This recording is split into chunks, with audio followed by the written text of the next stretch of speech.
Pleased to be joined by Giovanni Heater. He covers Virginia Tech down there in Blacksburg.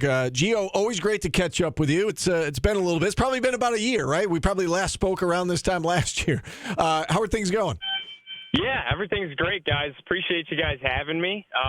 It's been fun. Virginia Tech got off to a little bit of a slow start, but we got a loaded car full heading up to Syracuse. Excited to go cover the game this weekend. Yeah, so this team was 2-3 after losing to Miami on that controversial call, and it felt like the season could have gone sideways at that point. It felt like they were robbed that night. They should have won that game, and Miami was, it certainly benefited from the officials' call, and they were 2-3, and since then, instead of going south like Florida State has, they've turned their season around. They're 5-3 right now. They're playing as good as anyone in the ACC. What led to this this change for the better with the Hokie season? Yeah, I think that the silver lining, Steve, that night down in Miami was it felt like this team had found something, and it's kind of eerily similar to how things transpired last year in year 2 under Brent Pry, where it was a slow start, a disappointing start, and then all of a sudden they made the change at quarterback, bring in Kyron Drones, and then a couple of games into his kind of regime with the team, they start to run the ball a little bit more, and they make things easier for him, and all of a sudden they start to click, and everything fell into place when Syracuse went down there on a Thursday night last year, and we all know what happened. And a disappointing start to this year with how kind of the national media and the hype had surrounded this team, talked about as maybe a dark horse in the ACC to contend for a championship. And you sputter at the beginning, but they've kind of gone back to their roots, right? They're running the ball. This team is best when Drones only has to throw about 20 times a game, and that's because he's such a weapon on the ground. But when you can rely on a guy like Bashal Tutin, who's arguably one of the best tailbacks in the ACC, if not the country statistically, both in touchdowns and in yardage, when you can rely on a guy like that, why throw it? Why air it out? So they've just kind of gone back to their strengths. They've made things easier for Drones, and the defense has been terrific. Tell me a little bit about Brent Pry, who's in his 3rd season now, and he was not a head coach previously, much like Fran Brown, right? I mean, Fran Brown had no head coaching experience, but was well thought of in coaching circles. And Brent Pry came to Virginia Tech from Penn State, where he was the defensive coordinator. 3-8 in his first year as the rebuild started, and then he went to 7-6, and now he's got this team 5-3, looking to be bowl eligible yet again after winning the Military Bowl last year. What's been the reception like, I guess, for Brent Pry, and how do Hokie fans kind of feel about him and his staff? Yeah. Brent Pry is Virginia Tech. I think when the hire was initially made, everyone kind of looked around and said, huh? Like, this is who they went out and got? And then the second he opened his mouth, everyone was like, okay, we get it. That's why. He spent a lot of time in the program as a graduate assistant back under Bud Foster and Frank Beamer. He actually coached in the Dome as the GA in 1996. It was a rough day for the Hokies, but he's Virginia Tech through and through, blue collar, hard nosed, and I think that's kind of in a way bought him a lot from the fan base, right? Because the wins weren't there instantaneously. He inherited kind of a rough roster when he first got to Blacksburg. But the proof has been in the pudding. They've recruited the state of Virginia particularly well. He wanted to get back to his roots there. They've made an emphasis on that. He's been terrific in the portal. You look at all of Virginia Tech's star players, Kyra Drones, Bashal Tutin, Jalen Lane as a wide receiver, Antoine Powell-Ryland, a great edge rusher. I mean, all the guys that are contributing in a big way were brought in out of the transfer portal.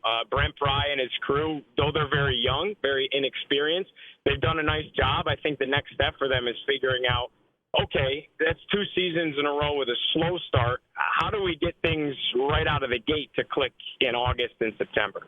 Tell me a little bit about Kyron Drones and what he means to this team and this program. 2nd year as a starter, and as we said, he truly is a dual threat. And you mentioned a moment ago that the Hokies are at their best when he's not throwing the ball 30 times a game, but he's able to use his legs. He's able to make plays with his arm, and as you said, they've got a really good running game to go along with that.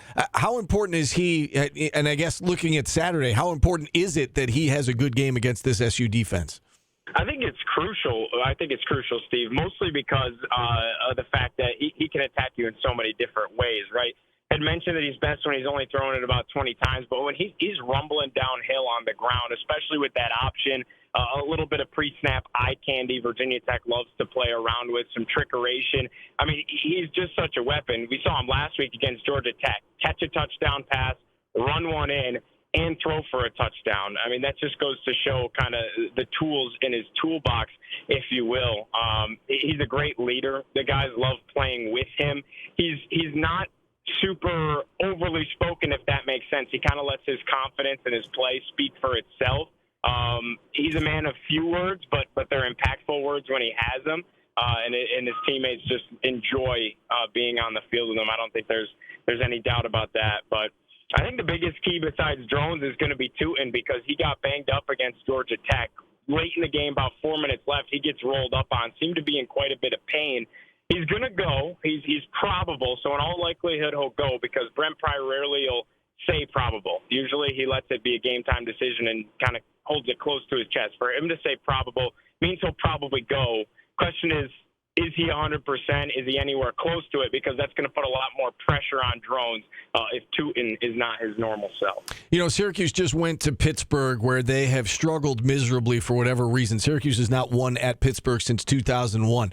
Virginia Tech is not quite that bad with Virginia Tech, but Virginia Tech has struggled inside the Dome traditionally. Has that been a storyline at all this week? And, you know, has Brent Pry addressed that at all, whether it's with the media or the team? And I guess, what is the reason for that?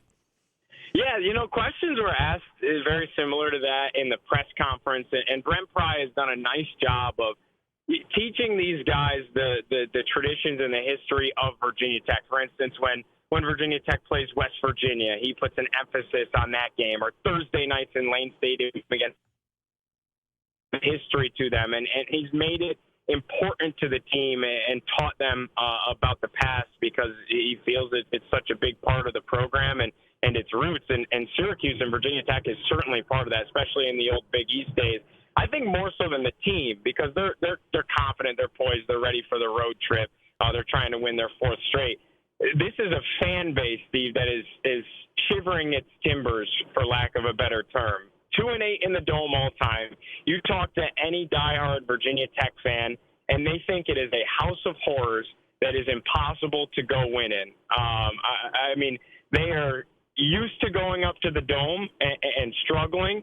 They think weird things happen in the Dome, like in 2002 when it goes to triple overtime, and you know, Brian Randall sets the passing record for Virginia Tech with 500 yards through the air, and Tech still loses to Troy Nunes and company in the Dome. I mean, 2-8 all time, I think, is pretty telling, and this is a fan base that is scared to see that block S on the schedule up in the JMA.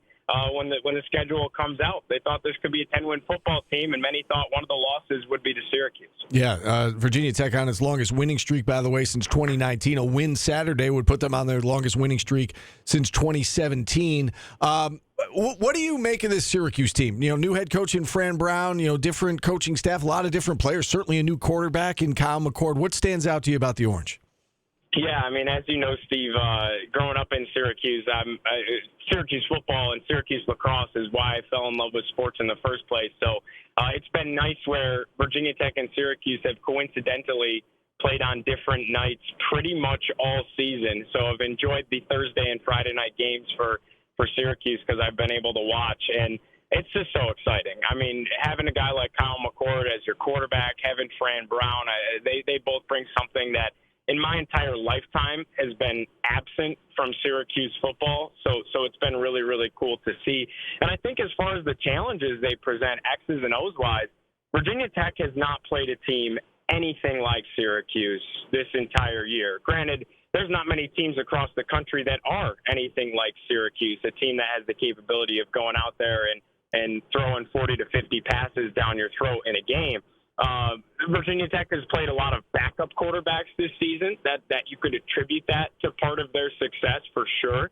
They've also played a lot of teams that are run heavy, run first, dual threat quarterbacks, not a guy like McCord that's going to sit back there and tear you apart through the air. And I think the closest thing that they've played is probably Miami, but Cam Ward presents his own threats where he can improvise and he can escape and just continue to extend these plays. And that's not necessarily exactly what you get from Kyle McCord. So it's going to be a challenge for Virginia Tech. They are one of the top passing defenses the last couple of years in the ACC statistically, but again, they have not faced anything like Syracuse. So with Marlowe Wax back and that defense looking more like its old self, it definitely could be trouble in the Dome on Saturday. All right, and with that being said, Gio, I mean, what does this game ultimately come down to on Saturday?